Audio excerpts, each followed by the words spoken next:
Hi everyone, trust we're doing great. So today let's talk about what it takes to buy a home. Whether it's a house you want to live in or a house you want to buy so that you can rent it out. Now, in certain countries, because of the level of income and the standard of living, it's easy to just say, "I'm going to buy a house." Cash down, right? And also the systems and the country doesn't even provide the opportunity for everyone, a level ground for everyone to be able to finance a new home.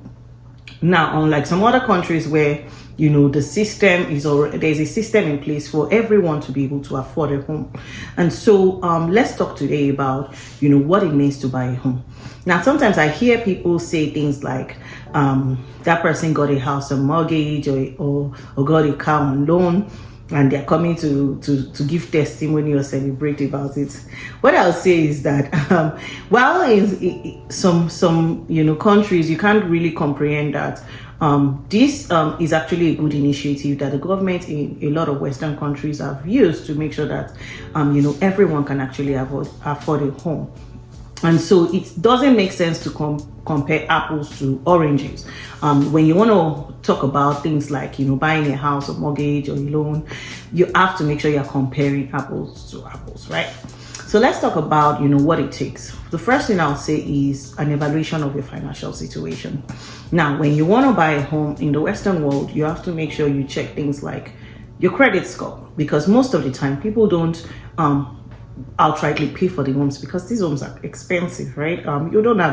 Most people don't have $1 million to buy a house, right? Most people don't have 500,000, 700,000, or whatever, $2 million, whatever it costs to buy your home. Not everybody can drop that money down.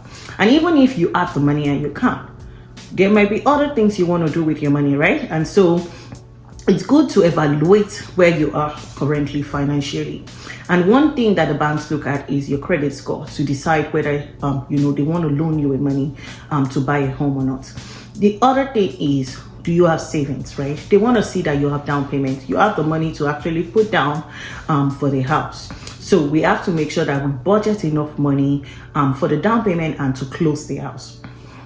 Now, when you start to put that money together, you also need to think about your financial needs and your what I will call your house requirements, whether it's a need and want versus the reality of what you can get. So for example, I want a very big house. I want a 3,500 square foot house or acres of land or whatever. But then my reality is that I cannot afford that kind of house. So what do? Make sure you evaluate. What size of house can I really afford right now? What location, commute to work, environment where you want to be able to raise your kids, things like that. You really have to look into that to decide the kind of house you can afford and the kind of house you want to get. What kind of home fits your lifestyle, for example. You really have to look into that, and your family size and things like that. And then if you're looking to get a rental income, you also want to a rental property, you also want to look at what income am I going to be getting from this house? So what location would the house be? Am I making enough income to cover the mortgage and other expenses? You want to make sure that the ROI makes sense, right? So if you're doing a rental property, in addition to everything else I spoke about, make sure that you're checking income versus expenses and that the ROI makes sense. Now, what I would say is start early to speak with subject matter experts. So you want to talk to a realtor and a mortgage broker. So if you're buying a house in the Western world, make sure that you talk to a mortgage broker to see what amount would I be pre-approved for, or what would I qualify for. Also, you want to check that ask the mortgage broker all the scenarios that you might need to consider to be approved. Because you need letters from your employer, for example. There are many things that the bank needs. You have to talk to a mortgage broker to make sure that every documentation and all the other requirements that are needed to get a home, you have it.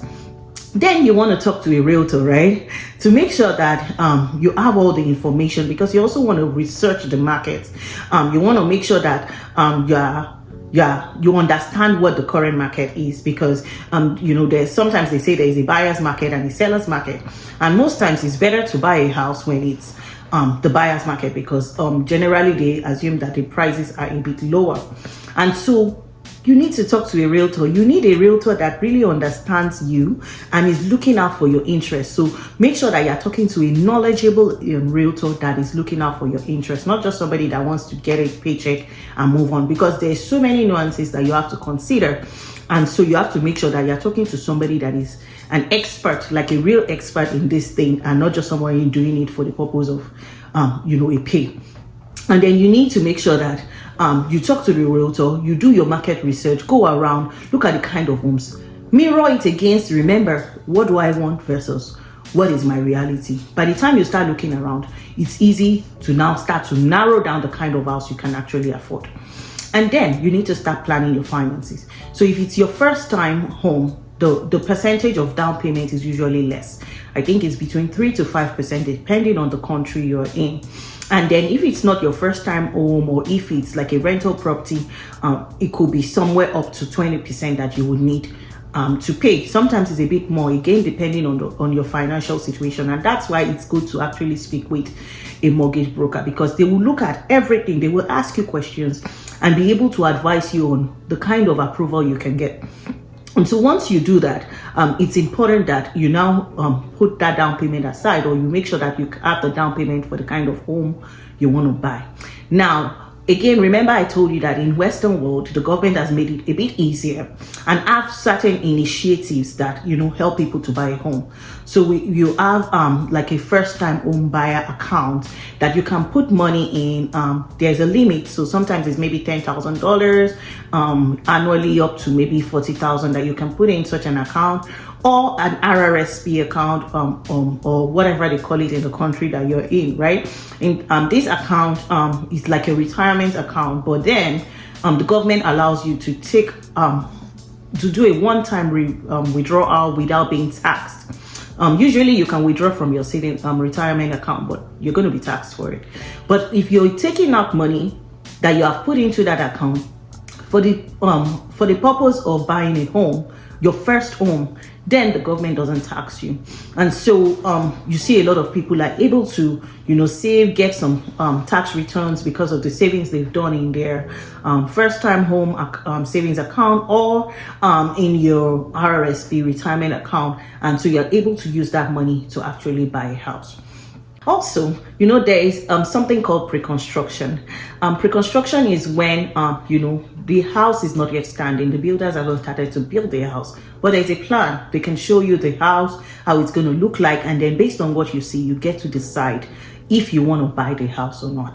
Now, for people that do pre-construction, I tell them that they better read the prints, read it very, very well. The documents you're signing, read every line, and make sure there's something called an assignment clause. So it's either called an assignment clause, or in the country you're in, it might be a different name that they give to it.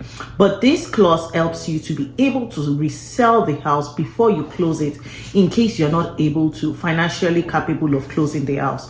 So for example, it's a house that is you sign the documents now, but this house, they told you it will be ready in 2 years time. They tell you what the down payment is that you need to make now. So you start to make the down payment, and then they tell you when the house is ready. By the time the house is ready, you still need to close the house. When you're closing the house, you need to have your employment letter, your down payment completed, and every other thing that is required to close the house. Now, some people, for whatever reason, are not able to close the house, even though at the time when they were signing the documents for the pre-construction, they had everything together, right? And so the assignment clause saves you from losing all the down payment that you had put in place. You are able to sell the house and get your money back. That's exactly what it is. Generally, when you're buying a house, remember that closing is very important. You need to make sure you have all the money you need to close, and closing costs sometimes also requires a lawyer fee and every other thing that you need to do. So talk to a subject matter expert today, whether it's a mortgage broker or a realtor. And if you have any questions for me, feel free to ask your questions in the comment section. Have a great day.